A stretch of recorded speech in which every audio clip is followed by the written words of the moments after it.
Legendary hero megastar Chiranjeevi Vassishta కాంబినేషన్లో రాబోతున్న Vishwambhara cinema కోసమైతే మెగా ఫ్యాన్స్ అయితే ఈగర్గా వెయిట్ చేస్తున్నారు.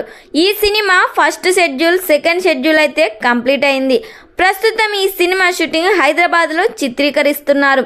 చిరంజీవి గారికి జోడిగా త్రిష హీరోయిన్గా నటిస్తుంది. చిరంజీవి గారు చెప్పే ప్రతి డైలాగ్ కూడా ఈ సినిమాలో చాలా డైనమిక్గా, వైలెంట్గా ఉండబోతుందంట. మునుపెన్నడూ చూడని విధంగా వెరైటీ లుక్లో వశిష్ఠ డైరెక్ట్ చేయబోతున్నాడు. ఈ సినిమాకి ఎంఎం కీరవాణి సంగీతం అందిస్తున్నారు. ఈ సినిమా నుండి మహాశివరాత్రి కానుకగా మరో అప్డేట్ అయితే రాబోతుంది. మరి ఈ సినిమా థియేటర్స్లో రిలీజ్ అయ్యి బిగ్గెస్ట్ బ్లాక్ బస్టర్ హిట్ కావాలని కోరుకుందాం.